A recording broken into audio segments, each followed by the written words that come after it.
guess the first thing is like to work on a film like this. What you know what drew you to it? Is it the working with Kenneth? Is it working like what is the you're like all right? You know, I was lucky to have this part of Agent Coulson in Iron Man.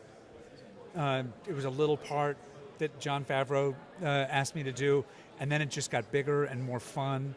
I had some fun stuff to do in Iron Man 2. And then when they said to me on Iron Man 2, you know, you were talking about New Mexico because you're going to be in Thor, I couldn't believe it. I love playing the guy. I love working with these guys. I had such a great experience on those. I was psyched to continue it. Every time I've played Agent Coulson, it's been kind of more fun than the time before. In a way, it's really lucky because you've got this 9-picture deal, almost, you know, and Yeah. yet you get to work with different directors at the same time. So are you able to see the differences between working with somebody like Kenneth and working with somebody like John?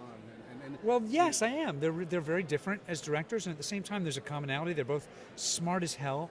They have a very forceful understanding of how they want to tell their particular Marvel hero's origin story or otherwise, and at the same time, and they're funny. There's very smart, funny people involved. I think Kevin Feige and the guys at Marvel have done an amazing job of putting together people who are very different for the different movies and really right for those movies, and at the same time share a real love for the source material and a real intelligence. Last question: what role do you play in this, you know, retelling or telling of Thor? Then, what kind I play the same guy, Agent Coulson. And you interact with them. Like, is there something that you kind of draw the storyline along, or do you just kind of show? Well, at the end of Iron Man 2, you saw me in the desert finding the hammer.